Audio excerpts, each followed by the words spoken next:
మన ప్రభు రక్షకుడైన యేసుక్రీస్తు ప్రశస్త నామంలో మీకు శుభాలను తెలియజేస్తూ ఉన్నాం. మీరు బాగున్నారా? ఎలా ఉన్నారు? సంతోషంగా ఉన్నారా? ధైర్యము కలిగి ఉన్నారా? దేవుడు మీ పక్షముగా ఉండగా మీ అవమానములో, మీ శ్రమలో, మీ దుఃఖములో, మీ ఇరుకులో దేవుడు మీ చెంత మీ పక్షమై ఉండగా మీరెందుకు అధైర్యము చెందుతూ ఉన్నారు? దేవుని యందు మీరున్నారు, మీ యందు దేవుడు నిలిచి ఉన్నారు కనుక ధైర్యము తెచ్చుకోవలసిన సమయం ఇది. చూడండి దేవుని బిడ్డలారా, సముద్రాన్ని మీరు దగ్గర నుంచి ఎప్పుడైనా చూసారా?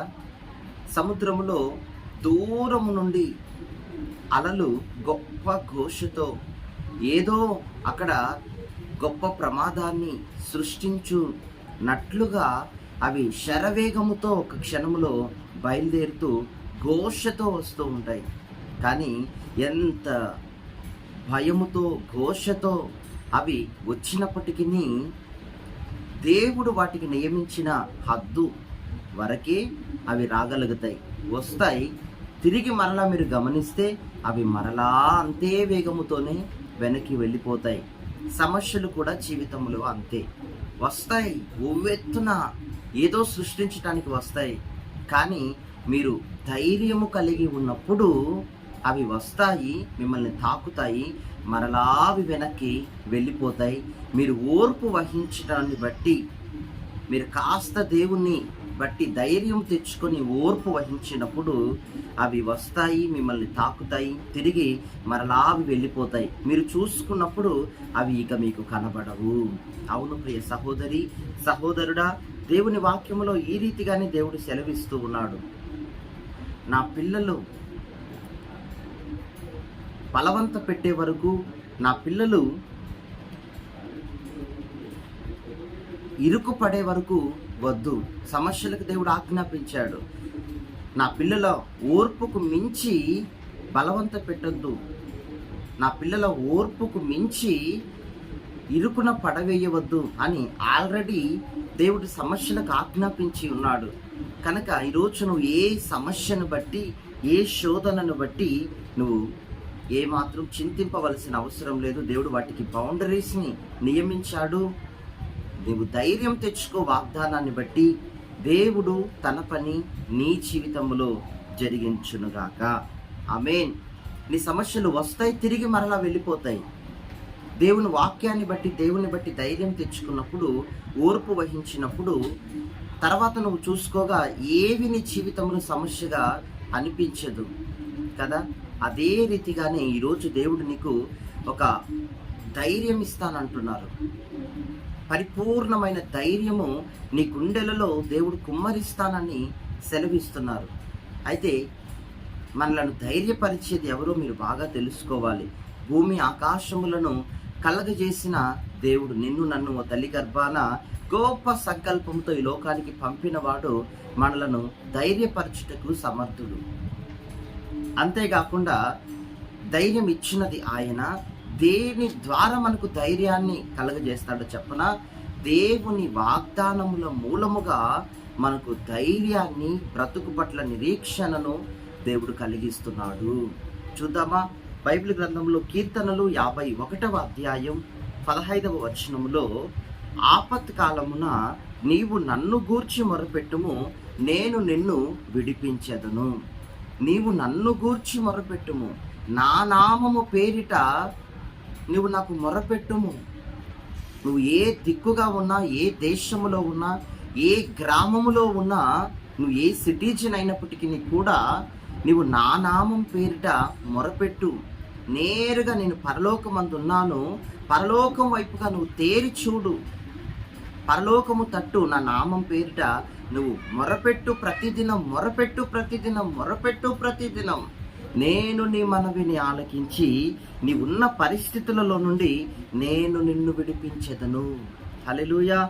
ఆపత్కాలములో నీవు నన్ను గూర్చి మొరపెట్టుము, నేను నిన్ను విడిపించెదను, నీవు నన్ను మహిమపరచెదవు. హల్లెలూయా. ఇబ్బందికరమైన పరిస్థితులలో ఏం చేయాలి? ఆపద కలిగిన వేళ మనం ఏం చేయాలి? అటు ఇటు పరిగెత్తకూడదు. మనుషులను, ఇతరులను ఆశ్రయించకూడదు. నేరుగా పరలోకమందున్న దేవునితో మనం కాంటాక్ట్ అయినప్పుడు మోకాళ్ళుని, ప్రభువా నాకు అద్భుతం చేయండి, నాకు సహాయము కావాలి, నాకు విడుదల కావాలి, నాకు మీ నుండి ఆలోచన కావాలి అని పరలోకమందున్న దేవుని యొక్క తలుపును మనం తట్టినప్పుడు చాలా స్పష్టంగా దేవుడు మనకు సహాయము చేయువాడై ఉన్నాడు, విడుదలనిచ్చేవాడై ఉన్నాడు, తగిన ధైర్యాన్ని మన గుండెలలో నింపువాడై ఉన్నాడు. హల్లెలూయా. చూడండి, ఒకానొక ప్రాంతంలో ప్రార్థన కూటమి ఏర్పాటు చేశాం. ఆ కూడిక ముగించబడిన తర్వాత ఆ కూడికను ఏర్పాటు చేసిన ఆ వ్యక్తి మమ్మల్ని కలవడానికి వచ్చాడు, ప్రార్థన చేయించుకోవడానికి వచ్చాడు. అయితే వారితో మాట్లాడుతూ ఉన్నప్పుడు కలిసి భోంచేస్తున్నాం. వారితో కలిసి మాట్లాడేటప్పుడు వారు తమ సాక్ష్యాన్ని ఈ విధంగా పంచుకున్నారు. వారు ఊర్లో అనేకులకు డబ్బిచ్చి వడ్డీ వ్యాపారము చేస్తున్నటువంటి వ్యక్తి. అయితే చాలా దినాలు గడిచిపోయాయి. చాలా సంవత్సరాల తర్వాత అతనికి అనేక ఆలోచనలు, ఎవరు నిజమైన దేవుడు, ఏ దేవుణ్ణి స్తుతించాలి, ఏ దేవుణ్ణి మొక్కాలి, అనేక రకమైన ఆలోచనలు. అతనికి ఆ ఆలోచనల మధ్య సమాధానం ఇచ్చేవారు ఎవరూ లేరావు గ్రామంలో. అతడు ఒకటి సందిగ్ధం అవుతూ ఉన్నాడు. సరే కదా, ఇక చెప్పేవారు ఎవరు లేదు అనుకొని తన బుద్ధికి తోచినట్టుగా తను అనుకొని ఒక నాస్తికుడుగా మారిపోయాడు. దేవుడే లేడు అన్నట్లుగా, ఈ సృష్టే దేవుడు, గాలి, నీరు, నిప్పు ఇదే దేవుడు అన్నట్లుగా అతడు ఒక నాస్తికుడుగా మారిపోయాడు. ఒక్కోసారి దేవుడే లేడంటాడు, ఒక్కోసారి ఈ గాలి, నీరు, వాతావరణం, వెలుగు, సూర్యుడు, చంద్రుడు, నక్షత్రాలు ఇవి దేవుడు అంటారు. అతనికి తెలియకుండా అతను ఎంతో కన్ఫ్యూజన్లో ఉన్నాడు. అయితే కొన్ని సంవత్సరాల తర్వాత తన భార్యకు ఒక భయంకరమైన వ్యాధి, ఎక్కడ కూడా మరి భార్యకు మెడిసిన్ దొరకలేదు. మరణాపాయములో మరణ పడక మీద ఉన్నట్లు ఆమె బెడ్ మీద అలాగ పడుకొని ఉన్నారు. కదలిక లేదు, మాట లేదు, స్పర్శ లేదు. ఒకనాడు అతడు వెళ్ళటం, తన వ్యాపారాన్ని ముగించుకోవటం, తిరిగి రావటం, పడక దగ్గర ఓపికన్నంత వరకు ఏడవటం, అతడు చేసే పని అదే. రోజులు ఇలా గడిచిపోతూ ఉన్నాయి.